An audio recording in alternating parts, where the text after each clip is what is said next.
muitas dúvidas para todo mundo, mas tem uma única ainda do magnetismo que eu gostaria de colocar. Eu sei que se a gente fosse fazer aqui uma nova sessão de perguntas e respostas, ia ter que ter mais duas pelo menos, porque depois de fazer isso que eu fiz até agora, agora é que dispara mesmo o volume de perguntas. Mas uma delas que é muito comum é: e como é que eu vou saber que eu sou magnetizador e como é que eu reconheço que eu estou magnetizando, ou que eu estou usinando? E isso às vezes é uma pergunta com resposta simples, mas que se eu me esquecer e ninguém perguntar ou não tiver tempo, aí fica um embaraço menor.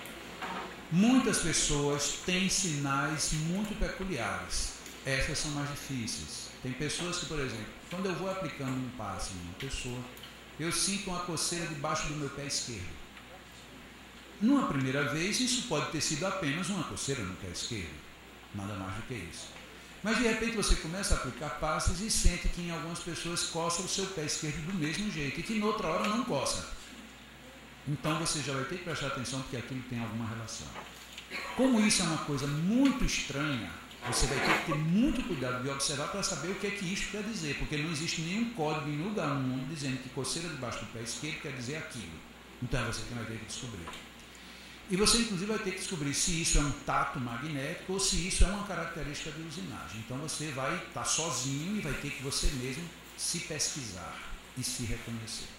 Mas a maioria das pessoas tem sinais bem próximos e bem próprios. Primeiro sinal: como o centro gástrico é o centro mais comum da maioria, a maioria dos magnetizadores tem uma tendência a sentir alguma coisa aqui no alto do estômago. Você começa a aplicar passes, isso aqui às vezes gira, ou então isso aqui começa a entrar, como se fosse sair lá do outro lado, nas costas, ou então estufa, ou então é como se um monte de agulhas começassem a picar a sua barriga, ou então como se isso daqui fosse tipo uma esponja que você não pega, mas é como se aquela esponja tivesse o tempo todo se comprimindo. Então são sensações muito próprias nessa região aqui. Se você vai aplicar um passe e isso começou a apresentar um desses sinais, aí eu já não é mais uma recomendação, acho que é quase uma obrigação nossa.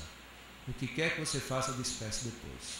Porque por mais que alguém diga que é passe espiritual, você está veiculando fluidos magnéticos. Então, se você tem isso, esse é o mais comum, são alterações aqui no alto do estômago.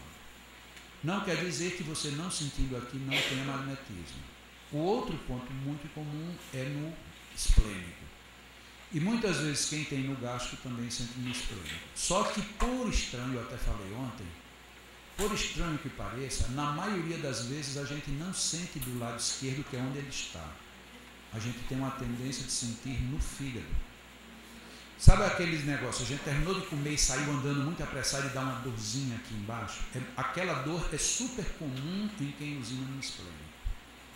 Se você começa a usinar no esplênico, tem pessoas que usinam no esplênico, começa a aplicar o passe e o esplênico começa a funcionar, e aí começa a dar essa dor aqui do lado direito.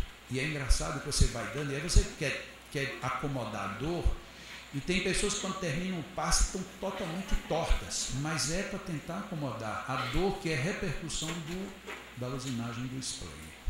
Ok? Esse é bem interessante prestar atenção por isso, porque como o esplênico está aqui, eu quero que tudo aponte aqui. E o fígado está lá do lado oposto. Okay? Então, pode ser que isto aconteça. Os outros dois centros, os outros três centros que são muito comuns no magnetismo são o genésico. Para quem tem usinagem genésica, às vezes chega a ser desconfortável. Por quê?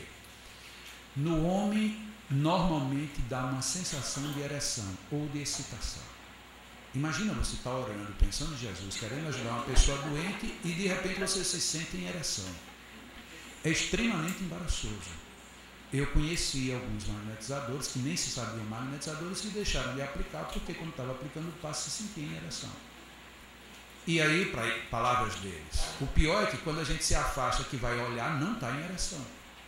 Ora, se eu não estou em ereção, mas eu estou me sentindo em ereção, então isso é coisa de quem? Dos obsessores. E aí eu estou sendo obsidiado, porque não é possível, eu estou dentro de uma cabine de passe, eu estou em ereção, são os obsessores, e aí você termina deixando de aplicar. Não é obsessor coisa nenhuma. quando nós usinamos no genésico, que esse centro ele começa a usinar, ele afeta o centro genésico, ou seja, a nossa genitália. A nossa genitália fisiológica, ela só decodifica duas coisas em princípio, né? A necessidade de excreção ou a necessidade de excitação. Como isso de usinagem, ele está muito mais associado à função, no caso, de satisfação sexual, quando você começa a ter usinagem aqui, este centro ele não tem como entender que isso é para preparar energia para jogar fora. Ele entende assim, opa, vem coisa. E aí ele se excita. Isso é natural, isso é da natureza. Da mesma maneira que eu disse ontem que a gente não deveria estar com o estômago vazio, por quê? Porque na hora que eu começo a usinar aqui, o estômago entende, opa, vem alimento. E aí ele começa a preparar suco gástrico. Percebam que é da natureza, não é necessidade nem de obsessor, nem de trauma, não há necessidade de nada. Só que é desconfortável você aplicar um passe se sentindo num estado que nós não temos ainda a sabedoria de lidar com ele. E já tive muitos exemplos, muitas pessoas que tiveram problemas por conta de usinagem genésica. E aí terminam bloqueando a usinagem. E isso é complicado. E o problema do genésico é tão complicado que vocês se lembram da história de Francisco de Assis, que Francisco de Assis ficou muito conhecido por entrar em êxtase, e quando ele voltava do êxtase, ele se açoitava até não aguentar mais. Ele pegava um chicote, ficava se matando, sangrava, doía que era um horror. E a explicação dele era, enquanto eu busco o paraíso, eu busco o céu, o demônio toma conta do meu corpo. Ok, e o que era o demônio tomar conta do meu corpo? Ele entrava em êxtase psíquico, emocional, espiritual. Isso é o mais alto nível de satisfação que uma pessoa pode ter. Como é que os meus órgãos identificam o êxtase? O do coronário, de leveza, o frontal, de visão profunda, o laríngeo, de suavidade, o coração, de batimento suave, o gástrico, de saciedade, o esplênico, de conforto, o genésico, de êxtase. Qual é o êxtase genésico? Orgasmo. Quando ele voltava do êxtase, que ele olhava para ele tinha ejaculado. E aí ele dizia, eu vou ao céu e o meu corpo fica dominado pelo demônio, porque sexo é coisa do demônio. E aí ele ia se açoitar, para castigar o corpo que o demônio possuía. Olha que coisa mais fantástica. Ele está entrando num êxtase, mas o seu corpo é corpo. E o êxtase no sexo, na região genésica, é o orgasmo. Então a gente vê assim como temos dificuldade de lidar com as questões da sexualidade. Então, quando a pessoa tem uma usinagem genésica, às vezes tem esse tipo de problema. Não é todos, mas tem alguém que tem alguns problemas que ficam como que sobreexcitados, sexualmente falando. E o conflito é esse, porque você não está pensando, não está querendo, não está envolvido, nada, e aquela coisa está acontecendo.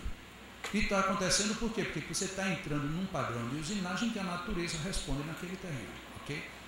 O outro seria uma usinagem cardíaca, que essa é a mais difícil de você saber se é usinagem ou se é apenas interação. A gente começa a aplicar passo e o coração muda de batimento. Uma das formas para a gente saber se a mudança de batimento é de usinagem, ou pelo menos chega a ter mais convicção de que seja, porque nem assim dá total certeza, é quando a gente sentir, por exemplo, eu vou começar a aplicar um passo e o meu coração disparou. Aí eu vou e meço o meu pulso. Aí eu estou sentindo meu coração. E o meu pulso aqui está. Não, mas eu estou sentindo meu coração. E ele está. Quem é que está louco? Nenhum dos dois. O meu pulso é esse que eu estou sentindo. Esse outro é o pulso no campo cardíaco, no vital. Só que se eu continuar muito tempo com esse pulso alto, esse cardíaco aqui ele tende a subir. Então ele está aqui.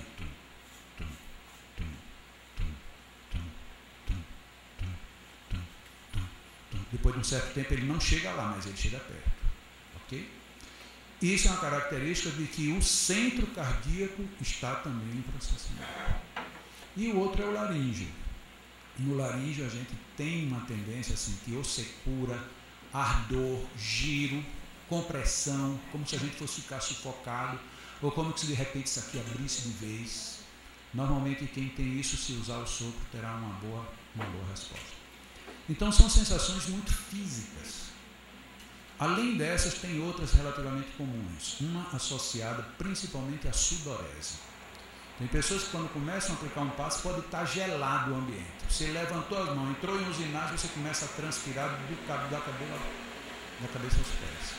Quando eu comecei a aplicar passes aos 15 anos, eu tinha uma sudorese tão violenta que depois de eu aplicar alguns passes, eu tinha que pegar a minha camisa, fazia assim, mas ensopava. Eu espremia a minha camisa de tanto suor.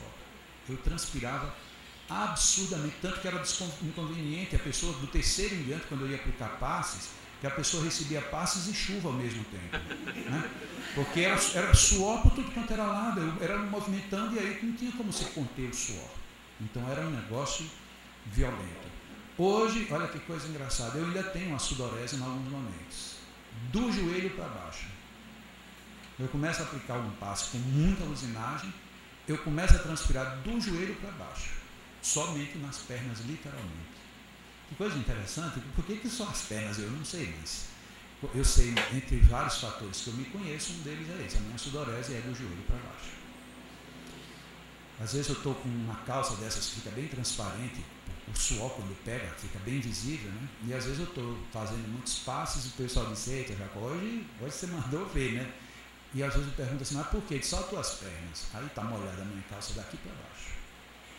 Quer dizer, daqui para cima não, daqui para cima não transpiro mais. Então, não, se for não, é usinagem mesmo.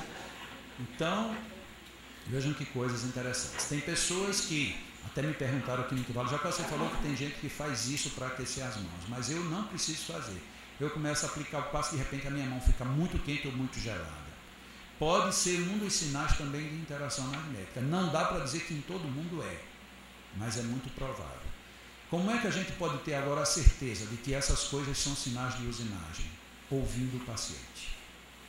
Não tem como a gente ter certeza se o paciente não se pronunciar. Mas a casa não permite, então encontre um meio. Ou então faça um trabalho bem fechado, e nesse trabalho fechado, investigue, tem que perguntar. Por isso é que eu sugiro no final todo mundo treinar com todo mundo.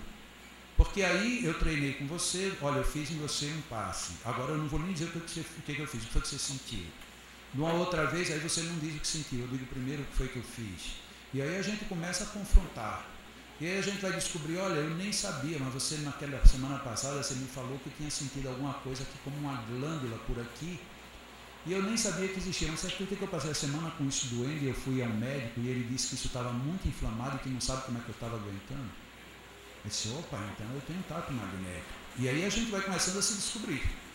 Porque o que é tato magnético? O tato magnético, o mais fácil é a chamada empatia. O que é empatia? Eu me aproximar de você e sentir o que você sente. E isso é tão impressionante de um jeito que quem tem, não importa o sexo. Por exemplo, eu, homem, me aproximo de uma senhora e a senhora está com um problema no ovário. Eu me aproximo e disse, nossa, meu ovário está inflamado. Mas eu não tenho ovário, ele disse, mas eu sei que é no ovário. Por quê? Porque o ovário é quem está repercutindo em mim. Esse caso de empatia, ele é fácil por isso, porque você nem precisa raciocinar. Só tem apenas um detalhe na empatia. Nós, às vezes, temos empatia sendo espelho e outras vezes sendo reflexo. O que quer dizer isso? Eu estou de frente para você e você está com uma dor no seio direito. Se eu sou espelho, eu tenho no esquerdo. Se eu sou reflexo, o seu é no direito, o meu é no direito também. Direito. Ok? Então a gente precisa se descobrir também. E não tem como alguém dizer você é reflexo, você é espelho. E o pior é quando a gente, em algumas circunstâncias, é um e em outras circunstâncias é outro. Portanto, a gente vê que não tem como colocar num livro que você é isso, você descobre dessa maneira, não. Você tem que ir e ver. E como é que eu vou saber se o que eu senti em você era reflexo ou era espelho? Só se você me disser. Então veja como o não contato com o paciente, de forma nenhuma, como ele nos limita. A gente não tem como progredir. Eu tenho que saber o que está acontecendo. E eu entendo por que as casas não querem. Eu entendo porque às vezes cria um problema e o problema é difícil de resolver. Eu, como sempre, fui muito complicado, mas em compensação eu sempre fui respeitador de regras. Você se lembra? Não pode movimentar as mãos. Eu não movimentei as mãos. Eu soprei. Então vocês vejam que eu cumpro as determinações. E lá na federação, durante muito, muito tempo, você era proibido de conversar com as pessoas. Você aplicou um passo, você não pode... Deixe que Jesus toma conta. E eu dizia, mas vai que Jesus está ocupado naquela hora, como é que vai ficar? E eu ia lá atrás para saber da opinião. Só que eu não podia fazer isso dentro da federação. Então eu digo, eu vou fazer um exame, eu vou ficar lá na porta e vou aplicar uns passos nas pessoas e quando chegarem eu vou lá e vou perguntar, mas lá fora. Portanto, eu não estou desobedecendo a federação. E aí um dia eu digo, bom, vai ser hoje eu vou fazer. Aí uma pessoa que entrou lá, quando eu comecei a entrar em relação à sudorese, começou, eu digo, é esse. E aí eu mandei brasa, tome-lhe fluido. Mas eu fui forte mesmo, fui fundo. E olhei bem para a pessoa, né? Digo, esse daqui, no próximo vez que ele vier, eu vou esperar lá fora. E aí depois um outro, eu comecei a aplicar, não senti muita coisa não, fiz ali uns dispersivos e tal, mas você é a minha contraprova. E aí eu marquei aqueles dois. Na semana seguinte eu cheguei nessa e fiquei lá na porta, lá fora. Depois de um bom tempo, aí lá vem aquele que eu mandei brasa. Eu digo, opa! Oi, rapaz, tudo bom? E aí eu já fui indo em direção a ele. Se Jacó, rapaz! Eu digo, bora, esse é o nome. Diga aí, rapaz, pelo amor de Deus, que desgraça foi que você fez em mim? Eu disse, como desgraça? Rapaz, eu saí da cabine de passe, que eu parecia um dragão, soltando fogo por tudo quanto era lado. Não dormi naquela noite, meus olhos arderam, minha cabeça doeu. Deus me nunca mais põe as suas mãos em mim. Eu digo, Jesus Cristo, é por isso que a gente não tem que perguntar, porque eu não podia ter me livrado dessa, né? E eu fiquei ali tão capionga, ele entrou, na hora que ele terminou de entrar, eu digo, eu vou entrar e a partir de hoje eu não quero saber mais nada de ninguém. Depois que ele entrou, eu já ia bascar. Imagina como é que eu não fiquei. Eu tinha crente que tinha feito a melhor coisa do mundo, o cara me desqualificou por inteiro. Aí eu estou ali de cabeça baixa, vou entrando, quando eu escuto o grito, Jacó! Eu digo, não. Jacó, rapaz, vem cá. Não, depois, não, vem cá. Jesus Cristo, não dá para fugir. Aí lá foi eu. Sim, e aí, rapaz, deixa eu beijar suas mãos. Não sei o quê. Olha, foi o melhor passe que eu tomei na minha vida. Eu saí daqui que eu parecia uma ave voando. Eu digo, meu Deus, agora deu tudo errado. No que eu pensei que eu apliquei, desgracei. No que eu pensei que não fiz nada, o homem ficou feliz. Então, agora o passo é não fazer. Não fazer é que é o bom. Imagina, você bem jovem como eu era, você se depara com uma situação dessa. Só que aí eu disse, não, peraí, eu tenho que entender por que deu errado e por que no outro deu certo. Aí foi quando eu comecei mesmo a investigar. Que a gente aprende tanto, o que é um passe? É uma transfusão. Aí um diz que é de amor, de energia, transfusão é doação. E aí a gente começa a aprender que todo passe é uma doação, é uma doação, é uma doação, é uma doação. Então chegou alguém, não tem nada, não, mas tome.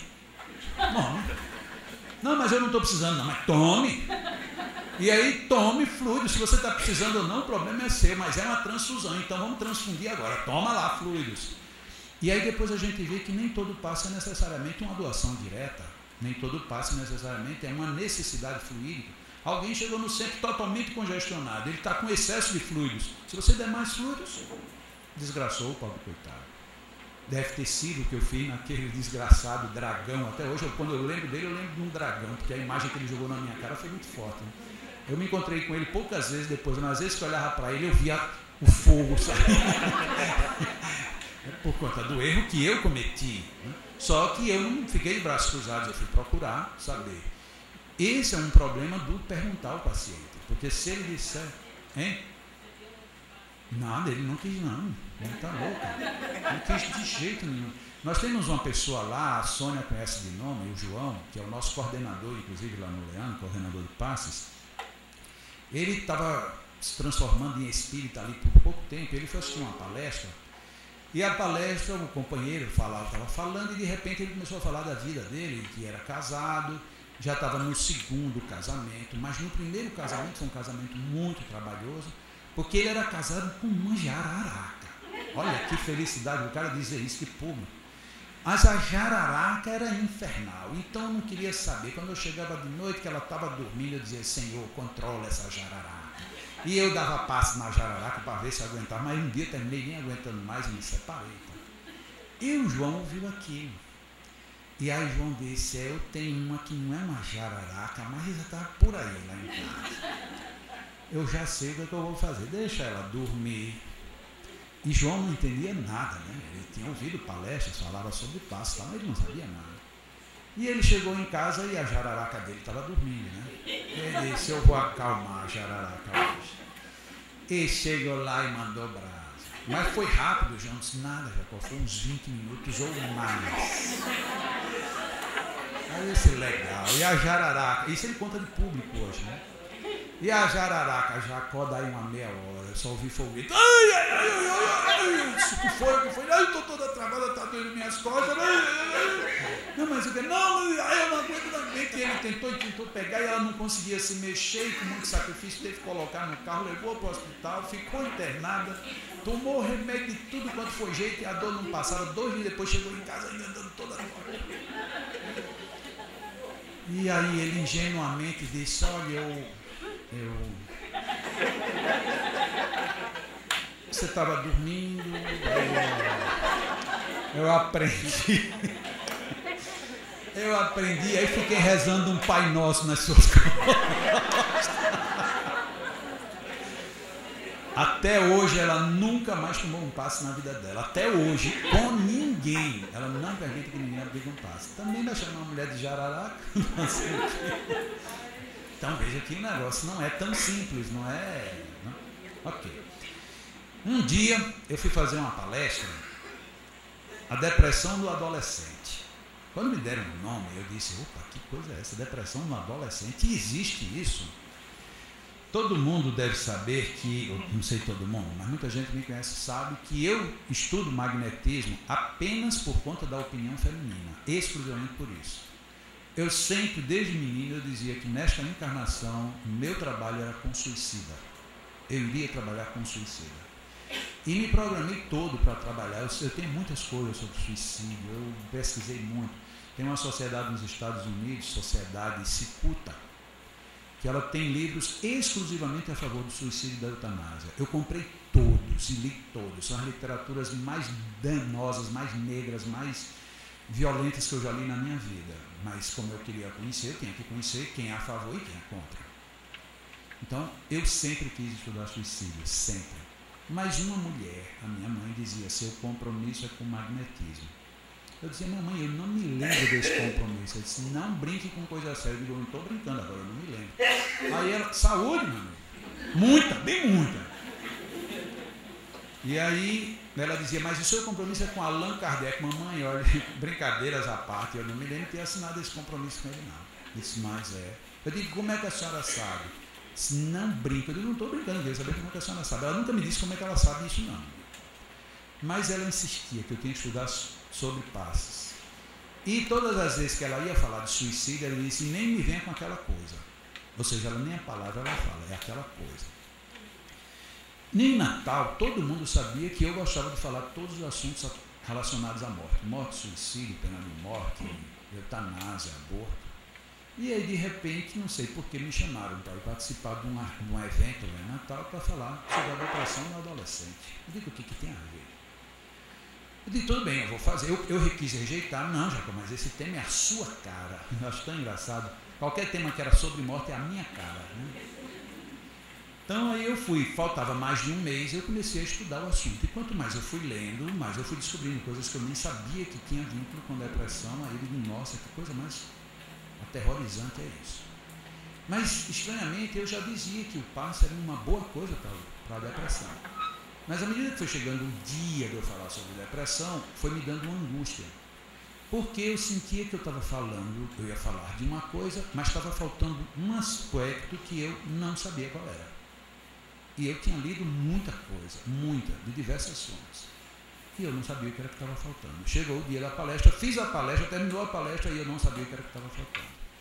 Foi uma palestra muito aplaudida, eu realmente levei muitos dados, muitos subsídios, foi uma palestra relativamente bem feita, eu demorei muito para prepará-la. E as pessoas vinham elogiar e pedir referência e tudo, e quanto mais pessoas elogiavam, mais eu ficava desconfortável, porque eu dizia, mas as pessoas estão enganadas, porque está faltando uma coisa e eu não sei o que é.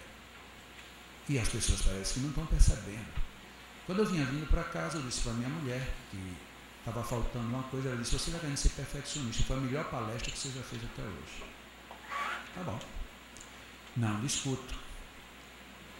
Quando eu fui me deitar, eu disse, Deus, por favor, você sabe que eu me preparei, eu me esforcei, eu procurei, mas você sabe que está faltando uma coisa. Por favor, me mostre o que é. Eu preciso saber. Já vai vir fora de hora, mas eu quero saber. No outro dia me levantei, fui trabalhar, trabalhei o dia todo, de noite fui para o centro espírita. Nessa época eu já tinha escrito os meus principais livros, né? O Passe Manual do Passista, o Cure-se, e eu já fazia seminários no Brasil e fora do Brasil, portanto isso não faz tanto tempo, isso tem 9 anos mais ou menos. E aí, naquela segunda noite eu dormi, e quando eu acordei na mais profunda depressão, no fundão do poço. Eu não agia, não reagia e não interagia, com nada nem com ninguém. Minha mulher se levantou de manhã e perguntou, você não vai levantar? E eu não respondi. O que é que você tem? E eu não respondi. Ela se levantou, tomou banho, veio. Você não vai tomar café? E eu lá do mesmo jeito. Você está sentindo alguma coisa? E eu não falava. Eu não conseguia falar. Sumariamente. Até que ela resolveu. Disse, não, então eu vou trabalhar, mais tarde eu venho, tá? Você vai mais tarde? E eu continuei calado. Ela ficou preocupada, trabalhou um pouco e voltou. E eu estou lá do mesmo jeito. Aí ela me levou ao banheiro. Você não quer nem ir ao sanitário? E eu não respondia. Disse, mas vamos. Me pegou e eu fui. E aí ela descobriu que tinha alguma coisa estranha, porque eu estava calado, eu não reagia. Se ela me deixava parado no lugar, eu ficava, eu não voltava, eu não comia sozinho. Eu disse, mas como é que pode? O que aconteceu de ontem para hoje? Ontem de noite ele dormiu bonzinho, agora está desse jeito. E ela demorou um pouco, ali 3, 4, 5 dias, até pensar, vai ter que levar um médico, porque ele não muda. E aí ela marcou com o médico, fomos ao médico, e o médico então passou uma série de medicamentos, dentre os quais Prozac. E eu comecei a tomar. E nenhum remédio me fazia dormir, nenhum remédio me fazia nenhum efeito, nada funcionava, nada. A essas alturas o pessoal no centro estranhou, porque como eu viajo muito, no princípio pensaram que eu tinha viajado, mas disseram, peraí, ninguém sabe quando Jacó foi, tem alguma coisa errada. Ligavam lá para casa, ninguém dizia nada. Aí resolveram ir lá em casa, terminaram a reunião, determinada reunião, juntaram vários companheiros, foram lá em casa para ver o que estava acontecendo. E chegaram lá, deram o grande diagnóstico. Qual é o diagnóstico espírita para um caso desse? Obsessão.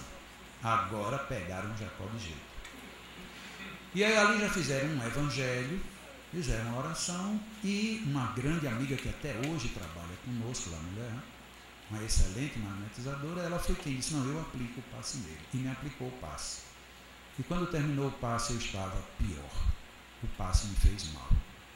E não era um passe qualquer, era um passe de uma pessoa que me quer muito bem, que estudou comigo, que é uma grande magnetizadora, e o que ela fez em mim deu errado. Só que eu não reagia, eu ficava calado.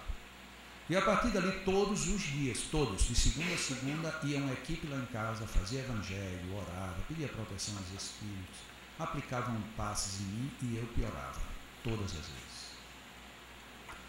Até que passou, acabou o Prozac, e aí eu tinha que voltar ao médico. E aí a minha mulher não percebeu que acabou. E ela disse, vamos ter que marcar. E aí só consegui marcar para 3, 4, 5 dias depois. E ela disse, olha, amanhã a gente vai ao médico. E aí no dia que ela disse isso, eu disse, então eu vou ter que falar dessa vez. E aí eu comecei a dizer para mim, doutor me interne, doutor me interne, doutor me interne, doutor me interne, doutor me interne. E fiquei repetindo isso. No outro dia, quando chegamos lá na clínica, e aí, Jacó, tudo bem? Doutor me interne. Ele disse, não, Jacó, peraí, como é que você está? Doutor, me interne.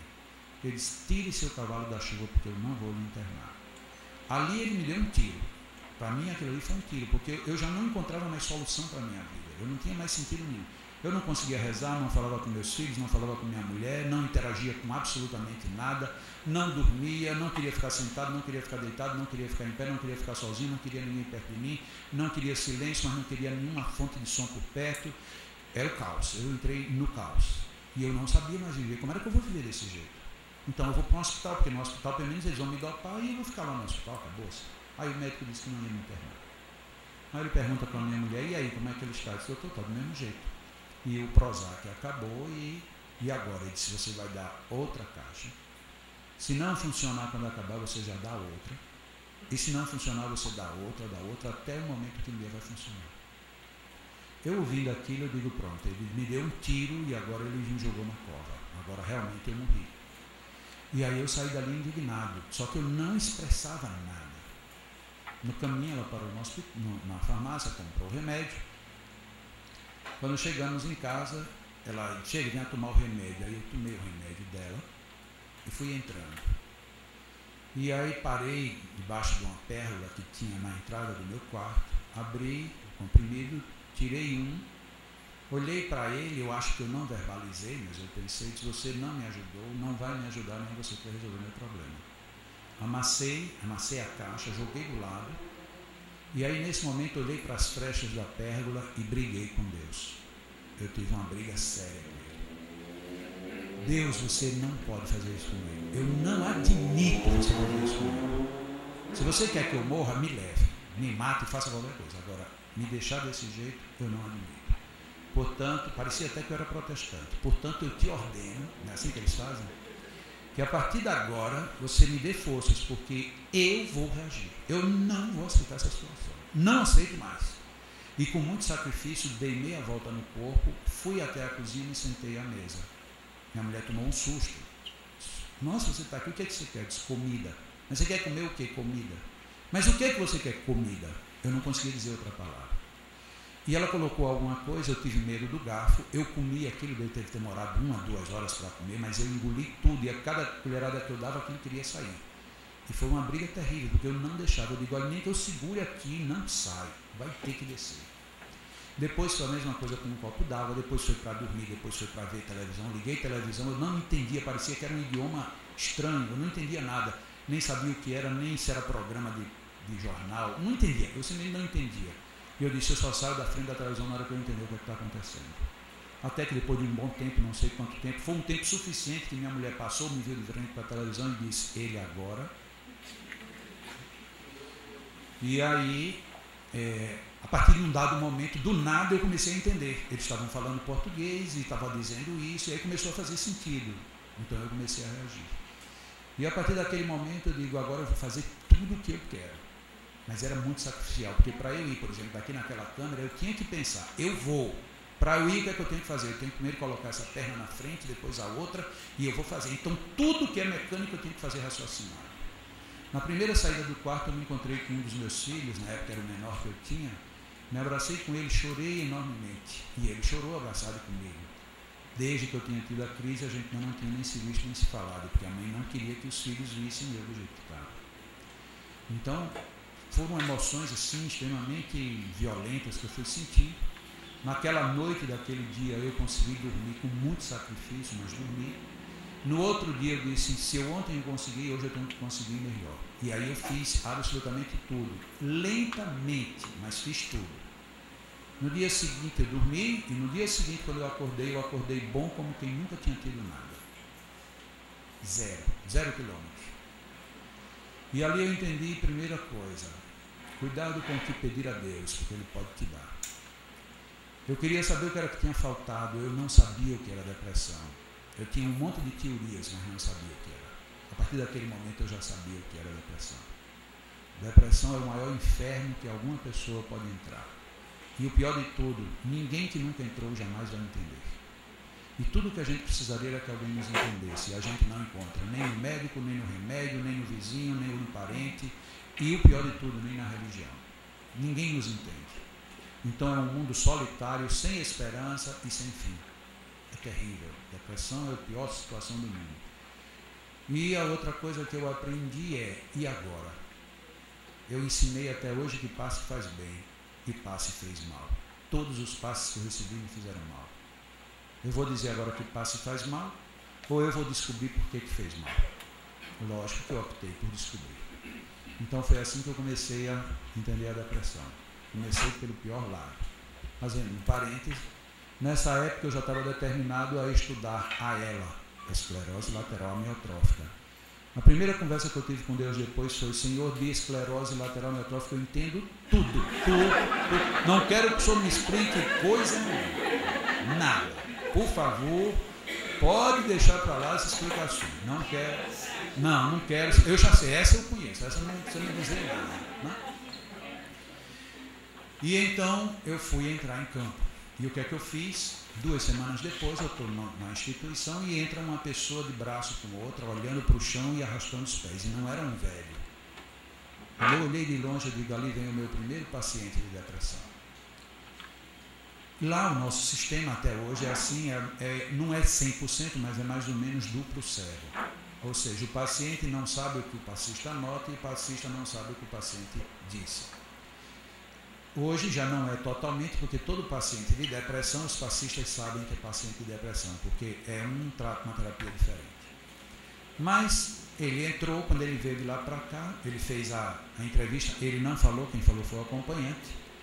E mal ele saiu dali, eu já peguei ele pelo braço: vem cá que eu vou lhe aplicar o passe. O pessoal já estranhou, porque a gente não escolhe o paciente, mas eu escolhi. E levei ele para a cabine. E quando eu cheguei para ele, vi ele, aquele quadro que eu tinha conhecido tão de perto, eu disse assim para mim, no melhor sentido do orgulho, eu disse: você é um homem de sorte.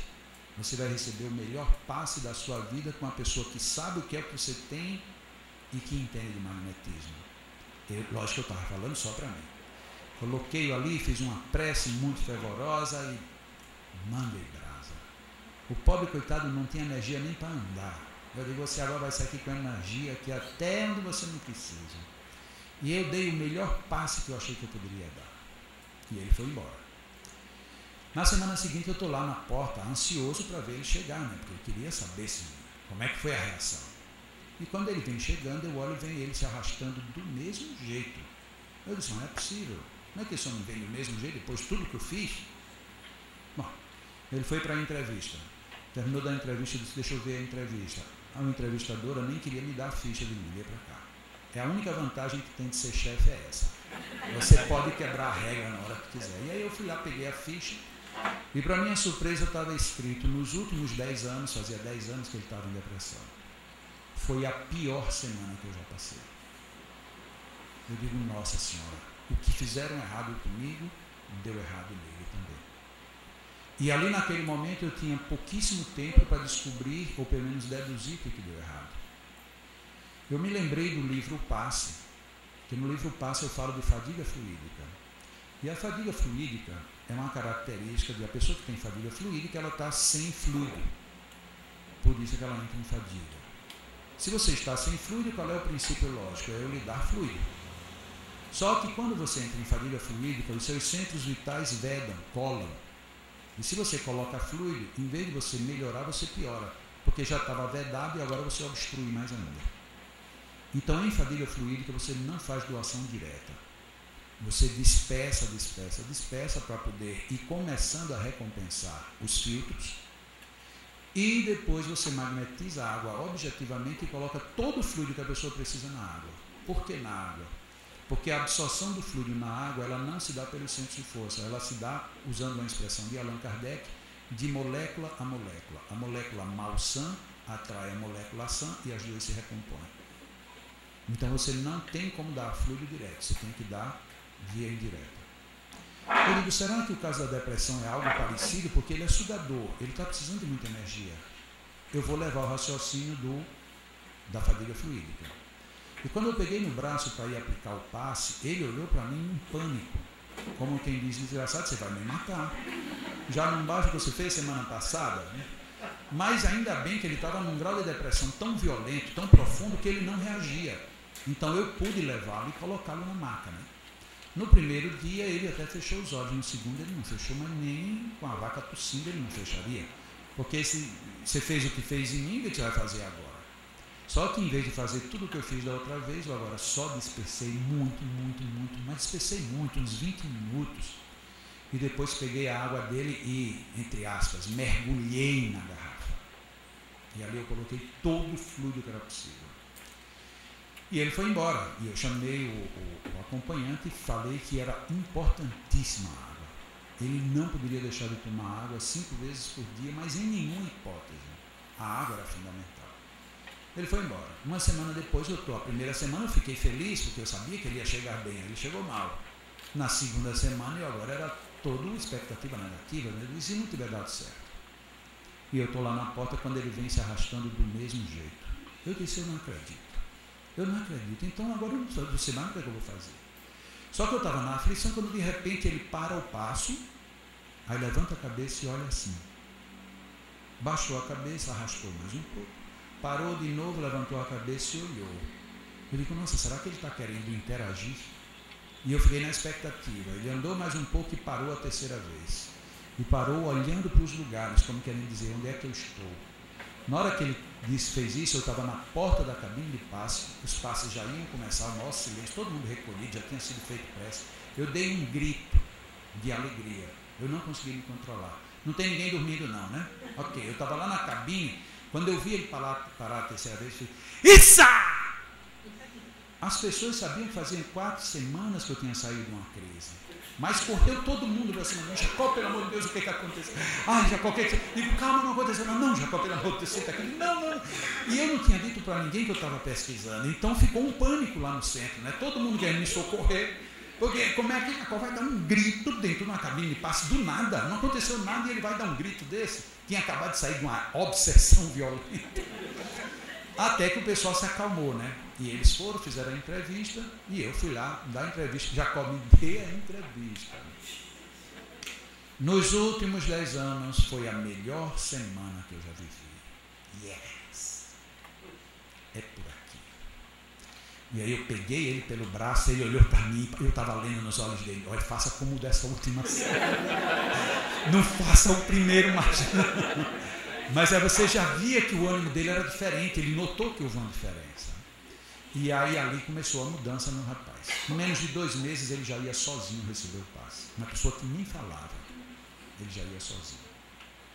E o pessoal que trabalhava comigo estranhando, porque ele tinha um paciente que eu podia olhar as fichas e podia escolher. E não deixava ninguém pôr a mão nele.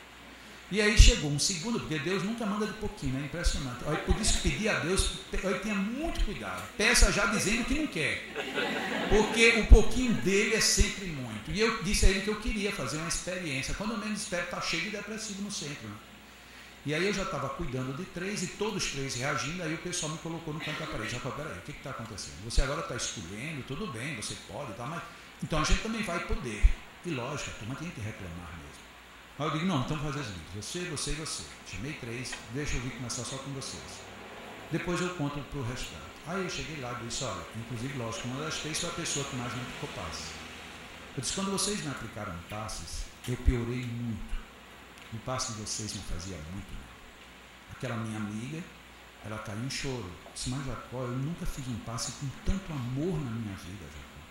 Como é que com amor eu lhe fazia mal? Eu disse para você ver como o amor é bom, mas ele ainda assim ele precisa de uma ação equilibrada.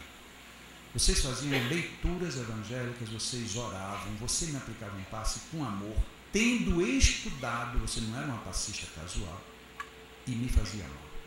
Porque existia algum outro fenômeno por trás que a gente não tinha percebido. Um depressivo, ele é sugador, mas ele não se alimenta do que ele suga. Porque se ele se alimentasse, ele roubava de você e daqui a pouco estava bom. E a gente não se dá conta disso. E a essas alturas eu comecei a descobrir o grande ponto de descompensação, e aí entrei no segundo grave problema. A ciência diz que é na cabeça. E na minha visão fluídica magnética é no esplênico. O esplênico é que é o grande centro de descompensação de qualquer depressivo. Não importa a origem da sua depressão, se é psíquica, emocional, biológica, hereditária, psicológica, obsessiva, não importa. O órgão que mais se afeta é a estrutura do centro esplênico. E eu tinha que trabalhar, porque se eu não trabalhava o esplênico, não avançava. Quando eu trabalhava o esplênico, avançava. Então, estava ali. Resumindo muita história, um dia eu estava na Flórida, e na Flórida tinha um núcleo chamado SOS Depressão, eles não aplicavam passes. Por que vocês não aplicam passes nos depressivos? Porque a gente já aplicou e eles pioravam. Pois então tentem fazer assim. E aí começaram a aplicar do jeito que eu estava fazendo em Natal e deu certo. Depois eu vim aqui em Pelotas, foi o terceiro núcleo, foi o da Ana Vargas, E aí eu fiz um seminário e no final do seminário disseram, nós vamos começar a aplicar. Até porque aconteceu um caso de uma mulher que estava presente no curso. Foi um curso de 2 finais de semana. E ela não falou durante o curso uma única palavra com ninguém. Ela chegava sozinha, calada, ficava, terminava, ela ia embora. Não deu uma palavra com ninguém. E no último dia eu chamei para fazer experiência. Porque todo mundo, na parte prática, todo mundo aplica em todo mundo. E ela não quis fazer experiência com ninguém. Aí eu disse, então você vem que eu vou fazer a experiência com você. E ela disse, mas eu não quero. Eu disse, mas eu lhe garanto que eu não vou lhe prejudicar. Venha. E aí só tinha uma marca, todo mundo estava fazendo e eu coloquei ela na marca. E ali naquele momento eu descobri que o esplênico dela já tinha bombado, fazia uma eternidade. E quando terminou, todo mundo começou a dizer, não, eu senti isso, eu senti aquilo, e aconteceu isso, aconteceu aquilo. E aí ela olhou para mim e disse, e mim, o que é que você sentiu? Eu disse, bom, se você me perguntasse o que é que eu posso ter, eu diria, muito provavelmente você está numa crise de depressão muito violenta, porque o seu esplênico, se você ainda não chegou lá, você está numa iminência muito forte. Mas eu poderia até dizer que você está numa depressão muito violenta. Aí ela parou e disse, eu posso falar? Pode. Ela sentou na maca e disse, eu frequento o centro do fulano de tal, e apontou para ele, o presidente do centro. E eu recebo passes lá no centro dele, e eu pioro. E eles dizem que é porque eu não tenho fé. Isso apontando para a pessoa, não foi dizer para um presidente do centro que estava lá no outro lugar, não, ele estava presente. E aí colocaram lá o anúncio que o senhor viria dar um curso e disseram que o senhor era uma autoridade em passes. E eu vim, porque se o senhor dissesse que o passe é do jeito que é lá no centro, quando eu terminasse esse curso eu iria me matar, porque não tinha mais jeito para a minha vida. Mas o Senhor ensinou tudo diferente. Por isso que eu tinha medo que fizessem experiência comigo. Aí foi quando a Ana disse, pois nós vamos começar e você vai ser a nossa primeira experiência. Então, entrou Pelotas no esquema de fazer terapia de depressão pelo magnetismo. E a partir daí aí começou a se espalhar, né? Então, esse foi um caminho. A complicação toda era porque agora a gente tem que tratar do esplênico. E onde é que tem o esplênico? Quando a gente vai para a história da medicina, a gente encontra lá atrás, desde o pai da medicina, já falando dos humores associados ao fígado e ao baço.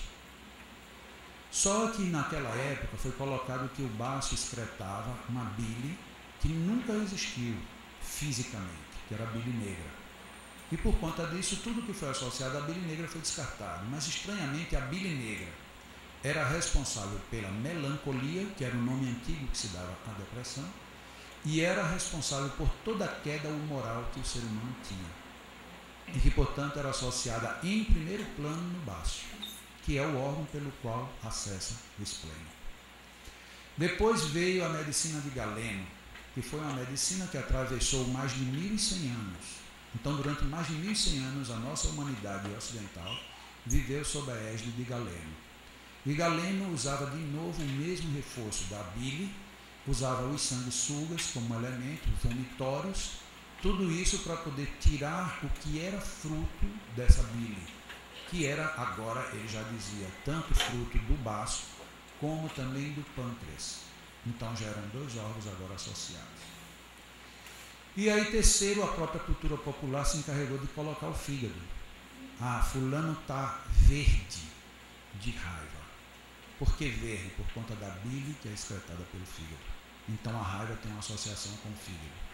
Ah, eu vou desopilar o fígado. Ou seja, eu vou me alegrar. Então o fígado começou a entrar até popularmente no conceito das estruturas do lado emocional das pessoas. E por fim, todo esse sistema de filtro, ele tem uma ligação direta com o nosso sistema imunológico. O sistema imunológico depende diretamente do funcionamento desses órgãos. E aí eu queria um respaldo na medicina. Esse respaldo de Galeno e de Hipócrates eram insuficientes porque estavam fundados numa explicação que não existia, que era a bile negra. Aí foi quando um dia eu encontrei um livro de acupuntura. Nem era um livro de acupuntura que falava de terapias alternativas, e falando de acupuntura, dizia que a acupuntura, lá na origem, determinava que a melancolia era uma descompensação no baço, no fígado, nos rins e no coração. E digo, opa, eu vinha no metrô de São Paulo, quando eu estava lendo isso, eu entrei numa crise convulsiva de choro. Porque de repente eu disse, nossa, não só existe uma concordância, como ela é milenar, ela está lá atrás. Então eu fiquei extremamente feliz. Parei no primeiro ponto, eu disse lá na 7 de abril, tinha várias livrarias, eu entrei na maior delas e fui procurar livros de acupuntura e me decepcionei, porque 3 que eu peguei, os 3 diziam que realmente havia uma associação com esses sistemas, mas tudo por conta da queima de serotonina do cérebro. O cérebro se descompensa e ele descompensando, ele descompensa esses órgãos. Só que na minha visão é o contrário, esses órgãos se descompensam, o cérebro tenta recompensar e para isso ele queima muita serotonina. E aí a gente tem que redosar a serotonina para compensar algo que está se descompensando e não está se remontando para saber qual é a origem.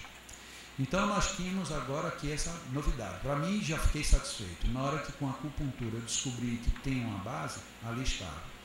E aí só faltava um outro elemento, porque agora eu já tinha baço, pâncreas, fígado e rins. Mas tem um sistema glandular nesse esquema, que são as glândulas suprarrenais, que estão em cima do fígado, dos rins.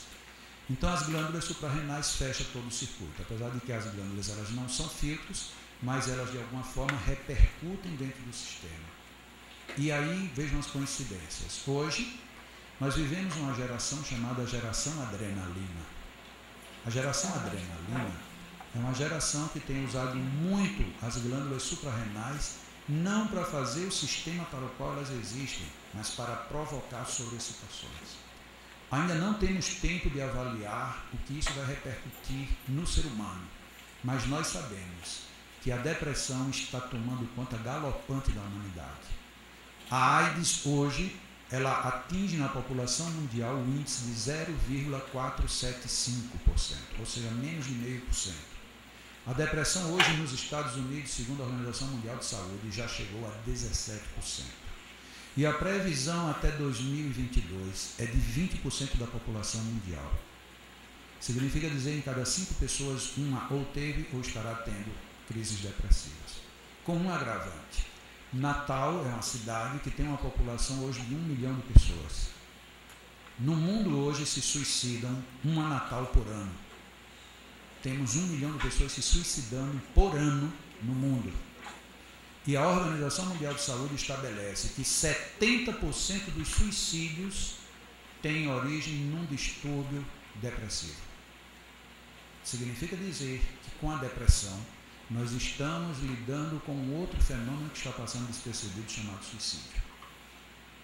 E aí eu descobri que a minha mãe estava certa. Eu estudo magnetismo para resolver suicídio. Olha que coisa.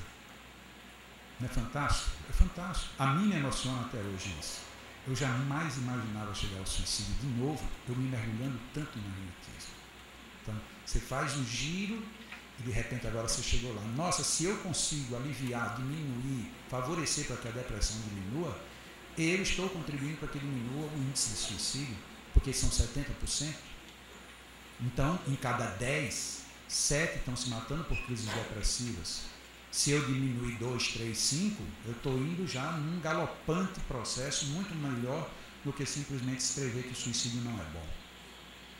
Então vejam que coisas fantásticas. E aí, a partir daí, nós começamos a aplicar as técnicas. E as técnicas são extremamente simples. Eu vou chamar só uma pessoa aqui para fazer alguma rápida demonstração, que não vai dar para demonstrar tudo, mas era importante que vocês soubessem pelo menos como é que isso surgiu. Porque senão fica parecendo mais uma vez uma fantasia. Não, esse cara agora não tem o que fazer, ele já achou pouco mexer tudo que mexeu e agora vem dizer que tem uma terapia que funciona. E funciona por quê? Funciona por conta desse sistema. Como esse sistema ele tem vínculo com o sistema imunológico, na hora que você trabalha isso, você trabalha a imunologia. Por que é que algumas pessoas começam a beber? Porque acham que a sua personalidade sem a bebida não são personalidades boas. E aí começam a beber, descompensam esse sistema. Daqui a pouco entram num aspecto depressivo. E entrando no aspecto depressivo, elas começam a beber mais ainda. E aí a gente encontra que quase todo alcoólatra é, na realidade, um depressivo profundo. Porque uma coisa começa a reincidir sobre a outra. O órgão principal de todos esses, se é que a gente pode separar um, é o fígado. Se a gente compromete muito o fígado, de uma certa forma nós estamos nos comprometendo no todo. Psicológico, emocional, fisiológico, todo. Nós estamos nos complicando muito quando descuidamos do fígado. Daí as necessidades da gente repensar muita coisa. Desde o sal que a gente come. Porque o sal, ele surgiu por quê? Surgiu por uma necessidade de conservação de carne dos homens primitivos. E não tinha geladeira, então tinha que salgar. Então a gente começou a se acostumar com o sal no paladar. O corpo humano, até hoje, não se adaptou ao sal. Tanto que quem começa a comer muito sal termina tendo hipertensão ou problemas de rins. Porque o nosso organismo, com tantos milênios, ainda não conseguiu absorver o sal naturalmente. E a gente continua insistindo. Inclusive tem pessoas que vão comer alguma coisa e faz primeiro uma chuva no prato. E isso é um crime contra a própria pessoa. Outra coisa, açúcar. Açúcar é veneno. E adoçante é veneno também.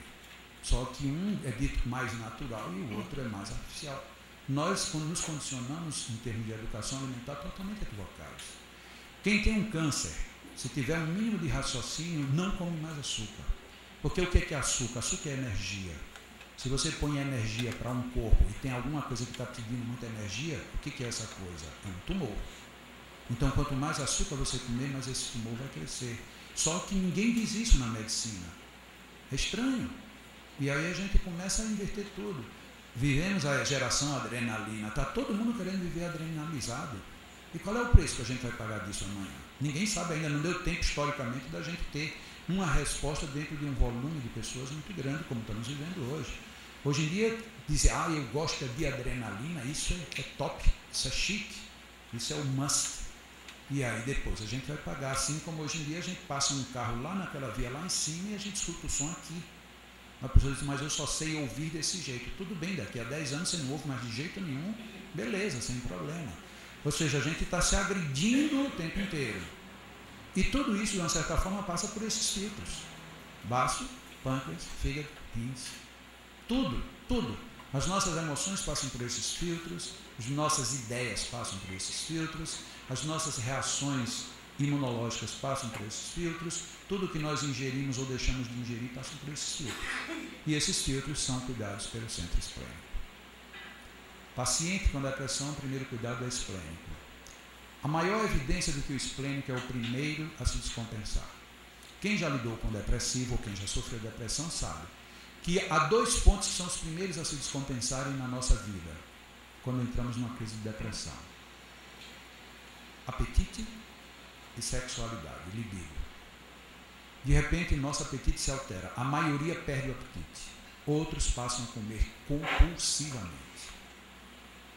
Por que isso? Porque o esplênico, precisando de energia, ele começa a roubar a energia do gástrico. E o gástrico se desarmoniza. Como ele é responsável pelo apetite, pela alimentação, ele descarrega em cima. E a outra, ele vai buscar energia também do centro, que tem uma energia mais forte, que é do genésico. E aí o que acontece com a nossa libido? Na maioria dos casos, apaga. Não importa a idade, o sexo, a frequência de sexo que a gente tem, não importa nada. Passa todo e qualquer interesse libidinoso. Então, é como se a gente nunca tivesse sexo, a gente não sabe nem para que serve mais sexo. E a gente, quando se lembra de alguma coisa, diz, mas não, eu não sei porque antigamente eu tinha, hoje eu nem me lembro mais disso. Apaga, literalmente apaga. Pelo mesmo motivo, o esplênico está puxando as energéticas desses 2 centros. Isso é uma maior evidência de que ele é quem é o grande responsável. Não é nesta sequência, mas isto é o que acontece via de regra. Depois de exaurir o gástrico e o genésico, ele agora vai aurir o cardíaco. Só que o cardíaco, o gástrico e o genésico são de baixa frequência. Esplênico, gástrico e genésico, baixa frequência. Cardíaco, média frequência. Portanto, é muito mais alto, muito mais sutil. O que acontece? Na hora que ele puxa a energia do cardíaco, a pessoa começa a ter descompensações cardiológicas. Dores, palpitações, paradas, começa a dar de tudo no coração. Você vai para o cardiologista, ele examina, a não ser que você já tivesse alguma coisa, ele não encontra nada. E aí o que a cardiologista faz? Manda você para um psiquiatra. É quem mais encaminha paciente para o psiquiatra hoje é cardiologista. Porque você começa a ter descompensação cardiológica e não tem nenhuma razão, não encontra, não tem nada, então vá, porque isso só pode ser coisa da sua cabeça. Chega lá nos primeiros exames que faz, vê que realmente está faltando serotonina, que está faltando isso e aquilo, e tome, agora vamos entrar no Easyprex da vida. Infeliz de quem começar só por ele, né? Então você vai e a partir dali, tchauzinho, porque você vai ter que conviver com isso, do mesmo jeito que o médico disse comigo, tome lá, e quando acabar, tome de novo, e quando acabar, tome mais, porque um dia vai fazer efeito. Mas é algo extremamente feliz.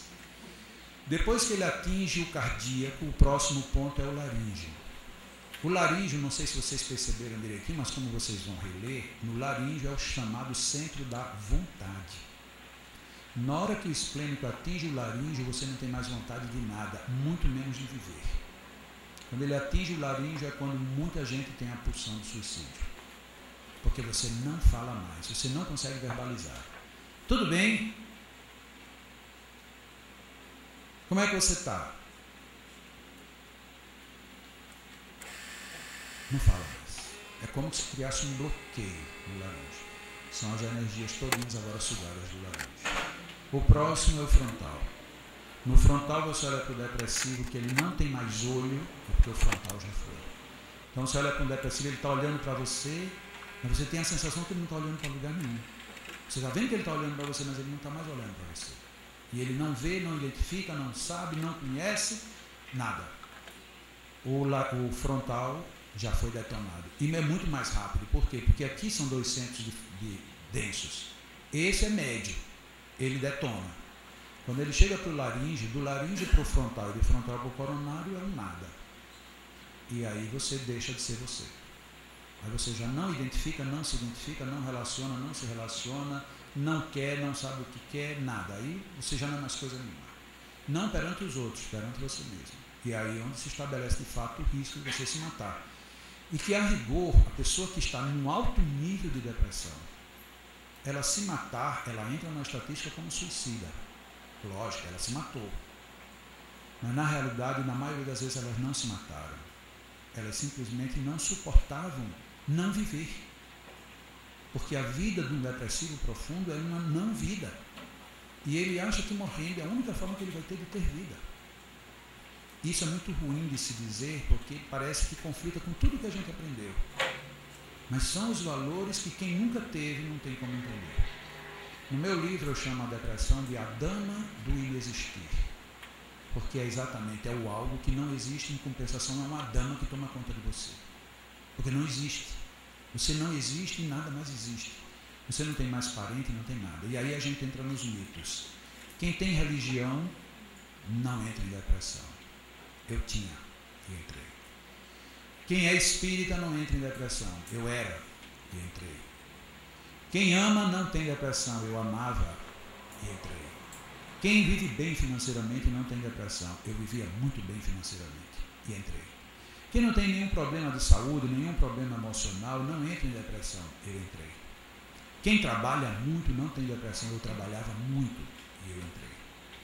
Comigo, por incrível que pareça, quebraram-se todos os mitos que existiam. Todos. Tudo que não permite que você tenha depressão, aconteceram comigo. E eu sofri a depressão assim mesmo. A única coisa que não existe em nenhum código é dizer não peça a Deus para saber o que era. Foi o único erro meu, foi esse. Eu brinquei com ele, brinquei assim, né? Eu queria saber. E hoje eu sei. Muitas pessoas às vezes acham que eu exagero quando eu falo nesse assunto. Menos quem já teve depressão. Quem já teve depressão olha para mim e diz, nossa, ele sabe o que ele está falando.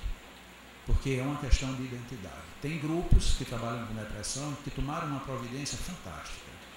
Colocaram como entrevistadores pessoas que já sofreram depressão. Por quê? Porque quem já sofreu depressão tem ouvido para ouvir quem tem depressão. Porque não é qualquer um, não é qualquer médico, não é qualquer profissional, não é qualquer religioso, não é qualquer espírita, não é qualquer psicólogo. É difícil você ouvir, entender e falar a mesma língua. Porque é muito complicado. A doença é difícil. E aí chegamos no método. O método qual é? Alinhar primeiramente o esplênico, porque se ali é o foco, então é ele quem é o primeiro. E aí eu dividi em 3 níveis. No nível 1, nós vamos exclusivamente trabalhar o esplênico.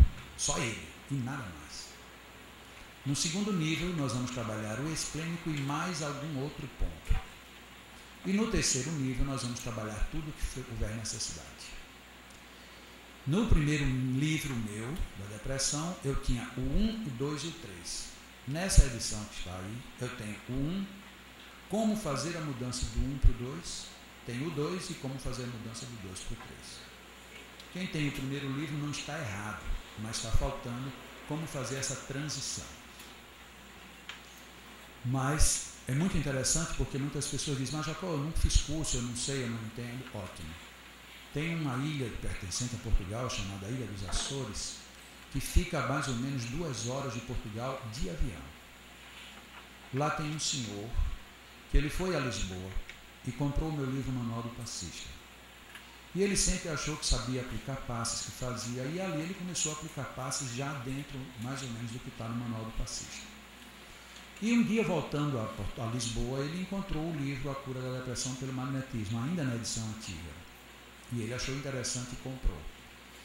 E aí começaram a aparecer pacientes com depressão. Ele nunca fez nenhum curso de magnetismo, nunca. Ele apenas leu esses 2 livros. E ele já curou muita gente. Então, se ele consegue isso, qualquer um de nós conseguimos. Agora, tem que se empenhar para fazer. Não é uma coisinha de dizer, não, é um passezinho, 2 minutos, põe numa cabine qualquer. Nem vá, porque não vai resolver, não. Você pode até aliviar um pouco, mas resolver é preciso mais. Vamos trabalhar o esplênico, no primeiro momento, depois vamos trabalhar uma estrutura maior, e no terceiro momento aí vamos trabalhar o todo. Uma observação fundamental.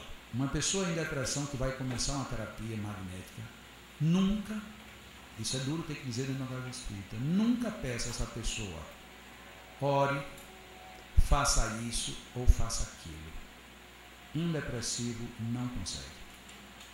Eu ensino oração, eu tenho palestra sobre oração, eu sei o valor da oração. Quando eu estive depressivo, eu não consegui rezar um único Pai Nosso. Não consegui. Então eu não posso dizer para uma pessoa que reze um Pai Nosso. E eu não posso dizer as clássicas frases, mas você tem tudo? Não, mas se você quiser, você sai. Na hora que eu digo se você quiser, eu estou entendendo que você não quer. Como é que você tem uma doença dessa? Mas se você quiser, você sai. Mas eu quero sair. Ah, não quer não. Ou então, tem fé. Sim, o que é ter fé? Você pede para uma pessoa que está boazinha ter fé, já é difícil. Agora pedir uma pessoa que não consegue nem pensar nela. Você vai ter fé no quê? Então a gente cria um monte de mitos que são lindos, teoricamente, mas não funcionam. Na literatura espírita nós temos livros sobre isso. Olhe, quando você estiver em depressão, você então faça uma oração, confie em Deus. Lógico que será ótimo. Se eu conseguir isso, eu não estou numa depressão profunda, ainda bem. Mas se você chegou numa depressão profunda, isso que você está dizendo em nada é absolutamente a mesma coisa. Eu já peguei depoimentos assim de público. Uma senhora, uma vez em São Bernardo do Campo, depois que eu fiz a palestra, ela levantou-se e disse, olha, o meu marido, ele estava ao lado dela, o meu marido disse que eu não fico curado porque eu não tenho fé.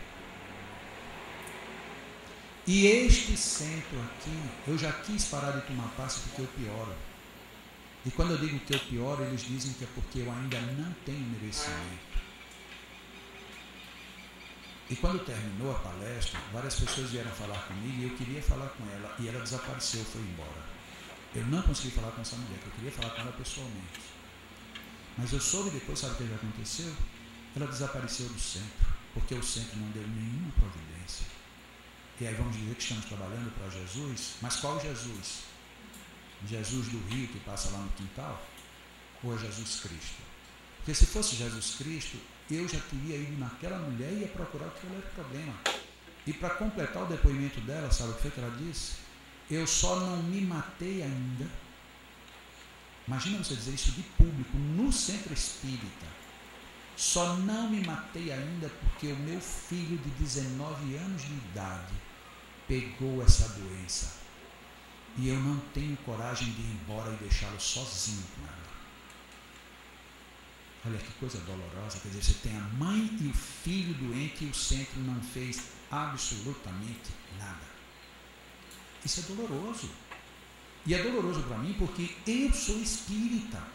Portanto, eu não estou falando mal de um centro, eu estou dizendo que eu me incomodo que um centro que pega uma situação dessa e simplesmente deixa ir embora e não dá nenhuma providência. Eu sei lá, e se essa mulher tivesse matado? Quem é que é culpado? Ah, mas ela é responsável pelos próprios atos. É. Mas e quem é que é culpado de não ter ajudado para evitar isso? Somos nós que soubemos, que estávamos juntos, vimos o depoimento, sabemos que existe uma terapia e não fazemos nada. Como eu disse aqui, eu acho que no primeiro dia, de um senhor que era diretor de um centro espírita por mais de 30 anos, entra em depressão, o centro fica fazendo corrente de orações durante 3 meses, ninguém foi lá socorrê-lo. 3 meses de corrente de orações, aí ele dá um tiro na cabeça e morre. Um ex-diretor de uma casa espírita grande, com mais de 30 anos de trabalho, adoece de depressão, dá um tiro na cabeça e ninguém teve a coragem de, pelo menos por experiência, e testar para ver se dá certo. Faz corrente de oração. Eu tenho alguma coisa contra a corrente de oração? Não. Devemos fazer corrente de oração, sim. Mas mais alguma coisa. Eu tenho um câncer. Eu posso procurar ajuda no magnetismo? Posso. Mas vou fugir da medicina? Não. Porque a medicina é uma bênção também. Se o diagnóstico é muito grave e eu acho que está muito forte, eu procuro outro médico e vejo se tem com 2 ou com 3, se o diagnóstico é aquele mesmo. E se não tem jeito, que seja feita a medicina. Mas no centro espírita eu também tenho que encontrar a parte complementar, senão não adianta de nada. Agora, e se no centro espírita diz que todos os espíritos vão resolver? Se vão resolver, eles já deveriam ter resolvido. Então, é uma situação complicada. E a da depressão é muito complicada porque ela é muito específica. O depressivo ele não encontra apoio em canto nenhum. E ele não tem esperança. Esse é o maior problema. Ele não tem esperança. De todos nós, um depressivo ele só precisa ouvir uma frase. Uma. Ele não precisa de nada, ame, queira, você pode, você tem. Nunca digam isso. Tudo isso, sabe o que quer dizer? Ame, ore. E sabe o que quer dizer? Sabe o que é que um depressivo entende? Problema teu. Te vira. Se vire. Resolva-se. Não tenho nada com isso. Porque é o tempo todo. Ame. Reze. Reaja. Faça. Veja que é o tempo todo jogando de volta para você. E ele só precisa de uma frase. Estou contigo. Vamos vencer. Na hora que você disser e ele acreditar nisso, ele sai. Ou pelo menos ele começa a sair. Mas enquanto você está dizendo, eu já estou cansado, e você não reage, isso para ele, sua sabe como? Realmente eu estou pesando muito, está na hora de eu morrer. Só que a gente que não teve depressão não escuta isso. Porque eu estou dizendo com a maior das boas intenções. Mas a boa intenção não resolve para quem está em depressão. Então não adianta um rótulo. Você está em depressão por quê? Por conta de obsessão. Você está em depressão por quê? Por conta de hereditariedade. Você está em depressão por quê? Porque bebeu muito. Você está em depressão por isso, por isso, por isso. Isso não interessa. O que interessa é o que a gente vai fazer. É como tem uma frase popular que diz assim, não importa em quantos pedaços lhe picaram. O que importa é o que você vai fazer com o que sobrou. Isso é o que importa. Então a depressão ela pede um acompanhamento próximo. Como é que nós vamos tratar? Eu prefiro tratar uma pessoa em depressão numa maca. Por quê? Porque você tem total acesso para fazer tudo, é um passe demorado, é exaustivamente cansativo. Ele pede muito esforço físico e fluídico. E, portanto, se você faz com um paciente sentado, é trabalhoso. É mais cansativo ainda, mas é possível. Com o paciente em pé também é, mas um paciente em depressão ficar em pé 15, 20 minutos, às vezes é desconfortável demais. Então, o ideal é numa maca. Não é obrigatório ser em maca, mas numa maca é melhor. Você poderia vir aqui? Você mesmo.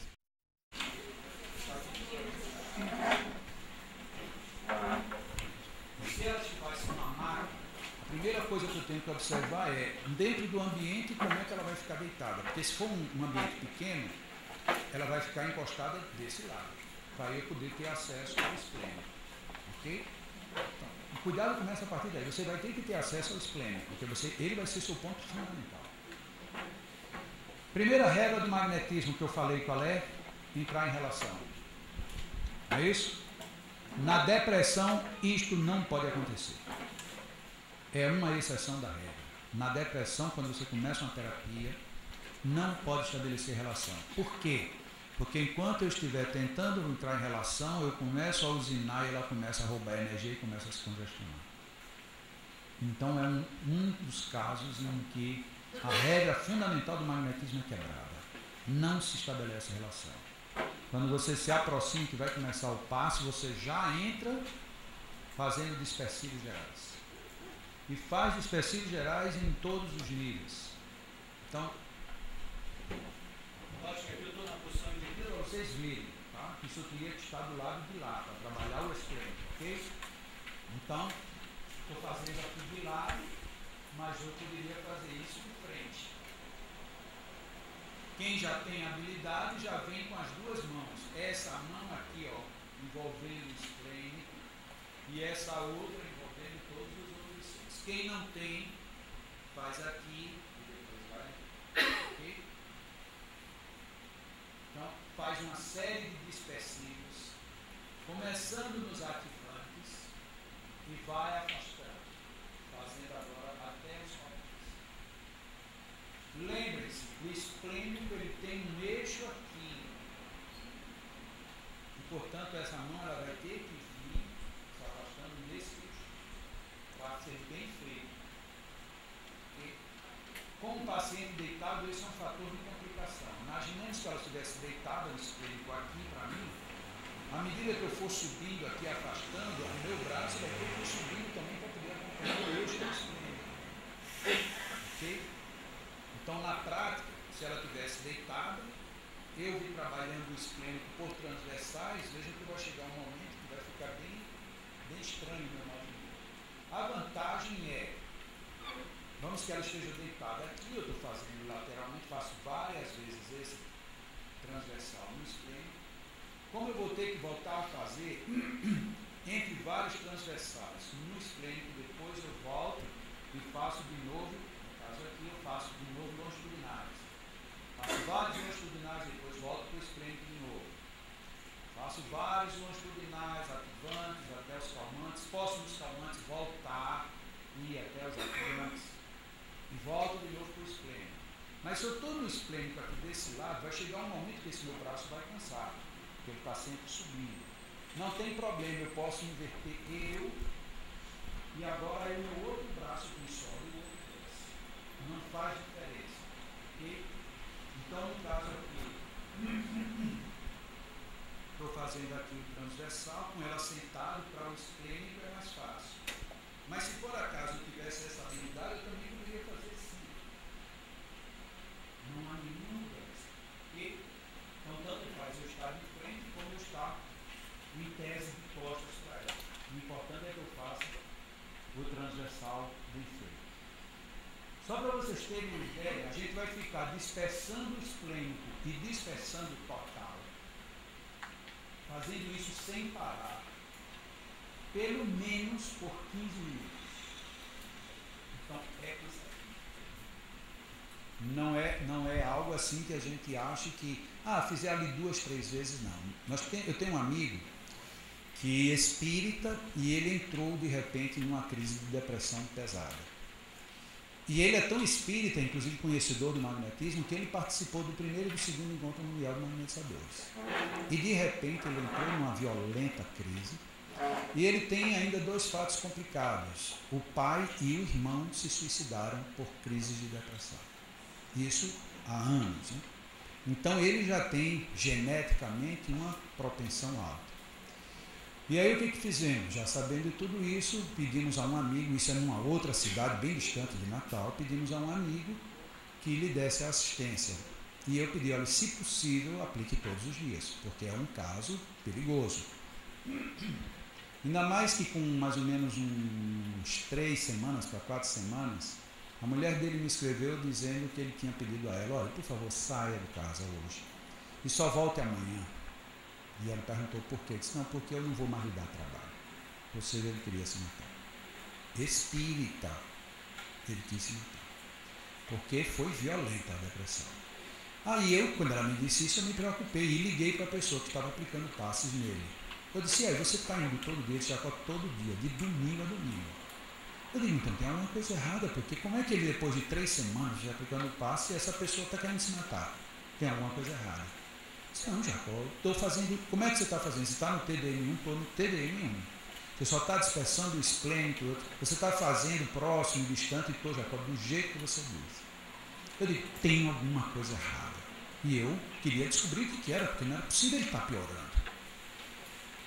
Aí eu já estava para desligar o telefone quando eu perguntei, e quanto tempo você está fazendo o passe? Ele disse, não, desde que ele adoeceu eu estou fazendo todos os dias. Eu digo, não, quanto tempo a sessão? Quantos minutos você está gastando para fazer o passe? Ele disse, teve um dia que eu cheguei a fazer 3 minutos. Eu disse, quanto? 3. Eu digo, não, meu amigo, se você fizer menos de 20 minutos cada sessão, ele disse, 20? Eu digo, sim.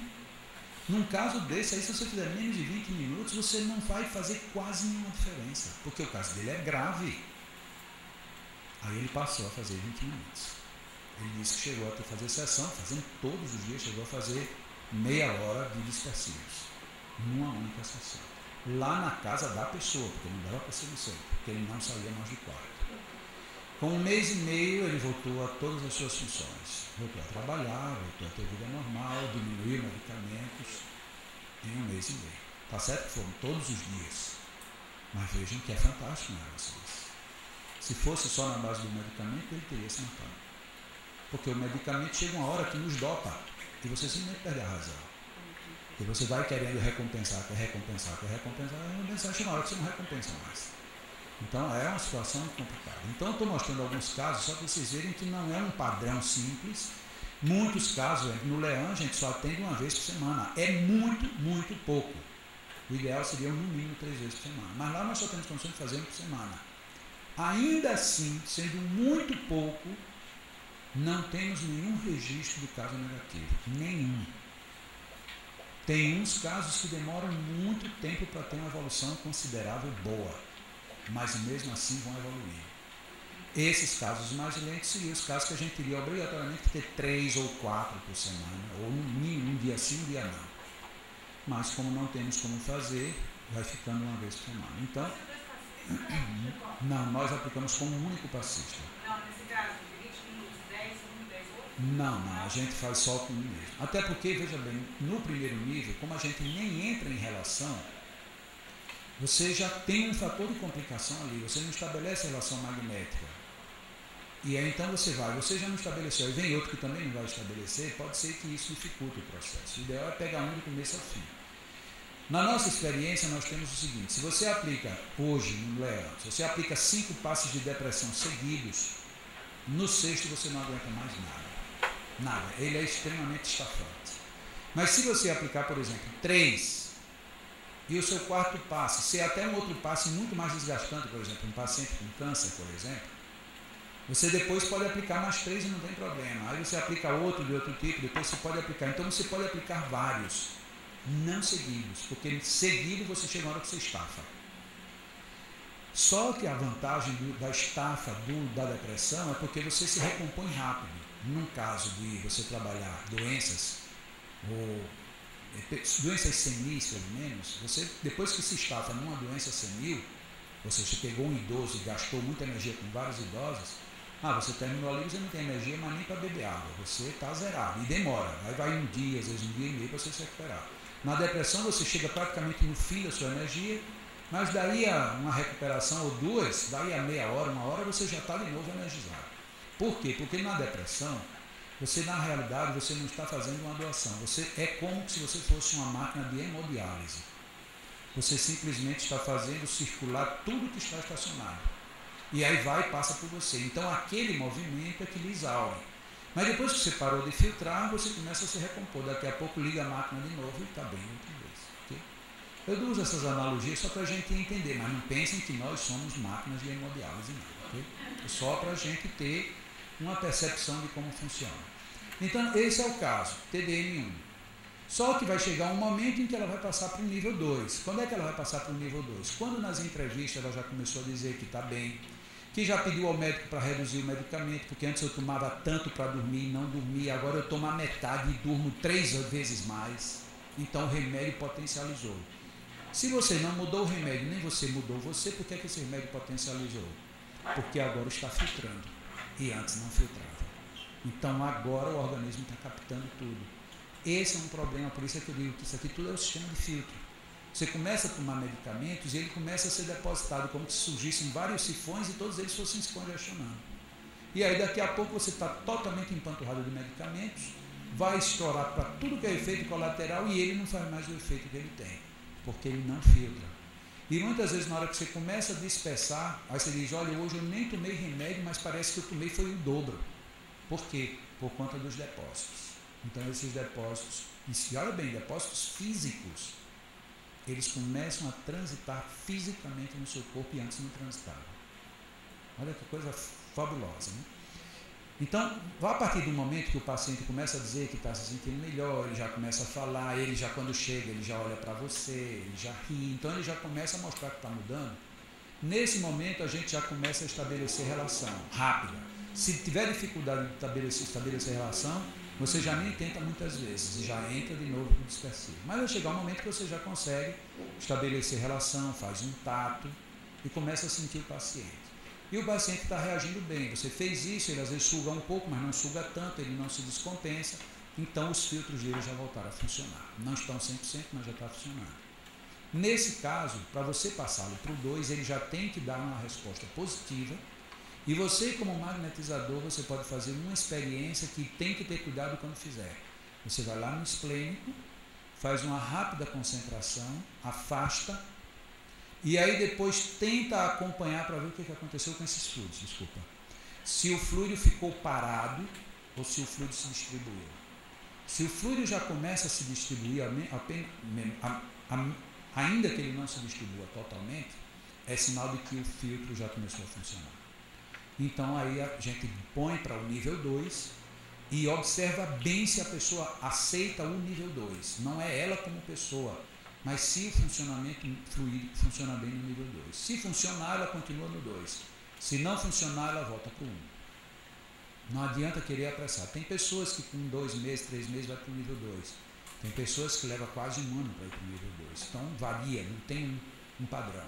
Tem pessoas que com 2, 3 semanas já está no nível 2. Porque era uma depressão inicial, uma depressão superficial, então vai variando. O começo é sempre o mesmo, nível 1. Okay?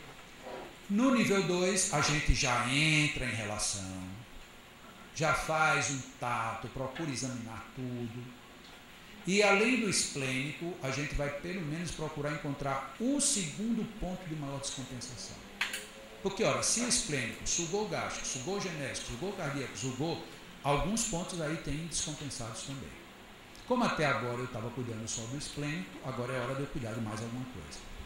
Neste momento, o paciente já foi orientado de que no nível 2 ele vai ter que começar a participar. Aí você já pode dizer, fique em oração, você está tomando água direito, aí a gente já pode, porque aí o paciente já está interagindo. Neste momento, no passe no nível 2, ele sabe que num determinado momento do passe, ele vai ter que fazer respiração diafragmática. E aí a gente ensina. Respiração diafragmática, você inspira todo o ar possível, joga aqui embaixo, não se preocupe de crescer a barriga, enche o máximo, sem suspender o ombro, porque normalmente a gente enche o pulmão, a gente faz. Na hora que a gente faz isso, só enche a parte superior do pulmão. Então tem que jogar o ar aqui embaixo, joga o ar lá embaixo, o máximo que puder. E normalmente nós sugerimos, inspira em 2 tempos, segura 8 tempos e libera em 4. Para algumas pessoas que não têm o hábito de respirar, isso às vezes é muito tempo. É assim. Imagine que isso aqui é um tempo. Para cada um escolhe o seu tempo. Então esse é o meu tempo. Então, inspiro em 2. Seguro 8.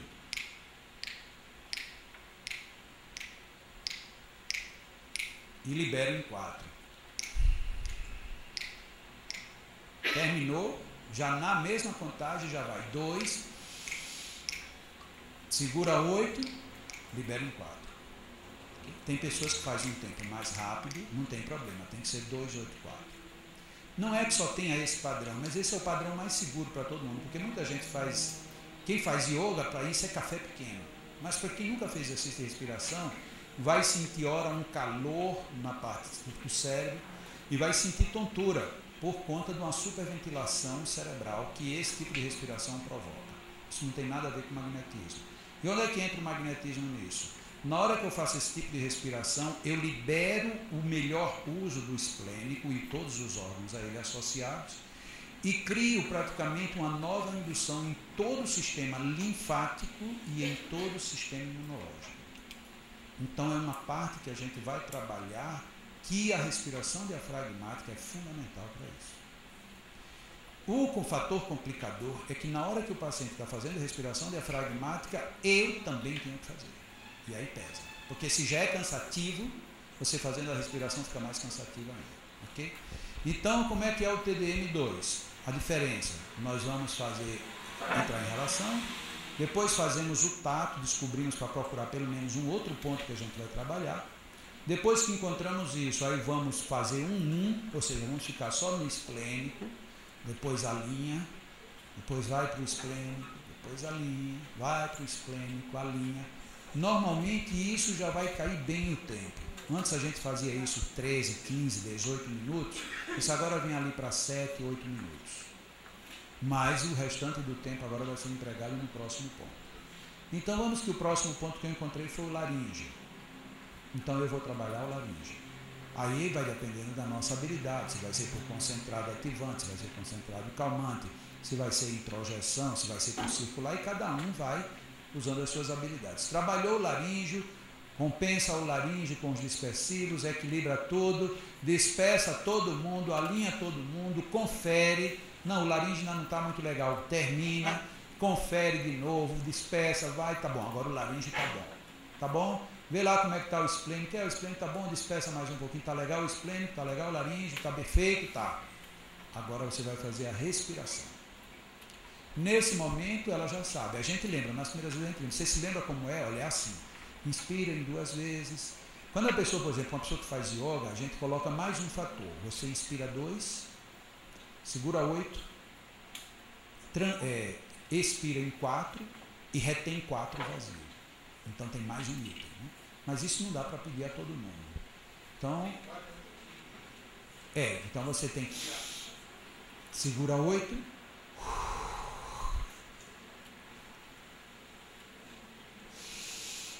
ok?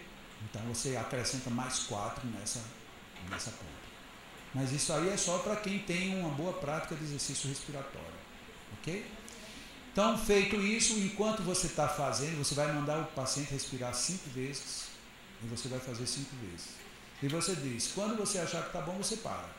Se você por acaso se sentir mal na respiração, você pode parar na hora que você achar.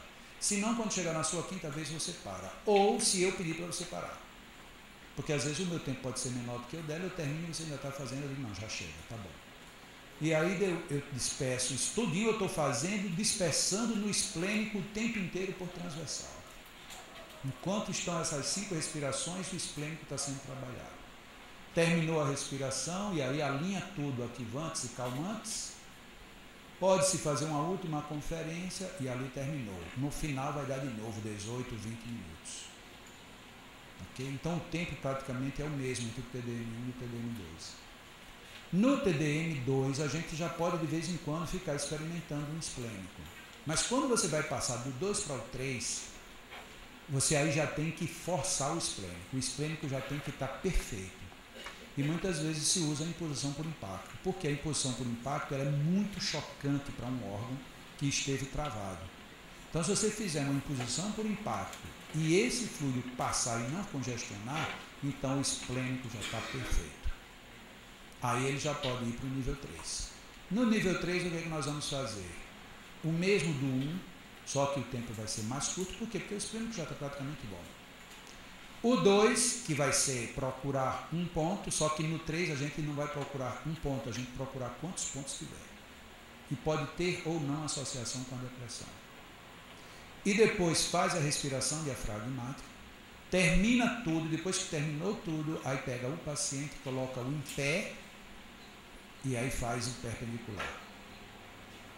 Perpendicular é esse que eu tinha feito ainda há pouco com a Sônia. Por quê? Porque aí no nível 3 você agora vai forçar que esse paciente fique o mais alinhado possível. E você só consegue isso mesmo com uma boa técnica perpendicular. Há quem já faça isso desde o nível 1, fazer os perpendiculares desde o nível 1. Mas como técnica, por enquanto, está sendo sugerido apenas no nível 3. Mas se alguém quiser já fazer a partir do nível 1, não faz mal, porque também são técnicas só dispersivas. Desde que você faça dispersivo mesmo, não faça lento. Uma pessoa que está no nível 1 ou 2, não faça isso lento de jeito nenhum. Faça rápido. É simples? É. E é complicado? É. Porque você tem que saber, você tem que reconhecer, você tem que já ter um pouco de domínio para saber se o fluido ficou parado, se o fluido transitou, qual é o órgão que está pedindo mais, qual é o órgão que está pedindo menos. Em compensação, a solução é fabulosa. É quase inacreditável. Tem pessoas que chegam de uma forma descrente de tudo e de todos. E 2 meses depois ela está sorrindo e agradecendo porque voltou a viver. Então, você continua só um pouquinho comigo, tá? Então, concluindo, desculpando aqui todo o estouro de tempo, estou devendo aqui um monte de respostas, um monte de explicações, tenho consciência disso, e não vai dar tempo mais. Então, eu queria contar para vocês a última história dessa viagem. Eu tenho 11 filhos. A minha segunda filha, quando ela fez 15 anos, ela era uma menina que, como toda mocinha aos 15 anos, é linda, mas ela, sem qualquer exagero da minha parte, ela era muito, muito linda. Lá no colégio dela, ela chamava atenção pela beleza. E ela tinha uma amiguinha que também era muito linda, extremamente linda. E um dia eu fui buscá-la no final da aula, e quando eu cheguei, ela, essa outra amiga, e um rapazinho mais ou menos da mesma idade. E o rapaz, era engraçado como ele estava embevecido, ele olhava para uma e olhava para outra, era aquela coisa, sabe? Ele disse, meu Deus do céu, eu aqui no meio de tanta beleza. E ele conversando com elas duas, e eu cheguei, filha, vamos. Ele disse, oi pai, vamos então, a gente já vai. Aí o rapaz, assim, meio abobalhado, olhou para ela, olhou para a outra e cometeu um erro de português gravíssimo. Mas foi um erro extremamente fantástico, que é a única coisa que eu vou cometer aqui como erro consciente com vocês. Eu vou contar o erro que ele cometeu, e o erro que ele cometeu é o erro que eu estou cometendo com vocês. Então, o que ele disse para elas é o que eu vou dizer para vocês. Ele olhou para minha filha, olhou para outra menina e disse, eu te amo. Muito obrigado, Deus.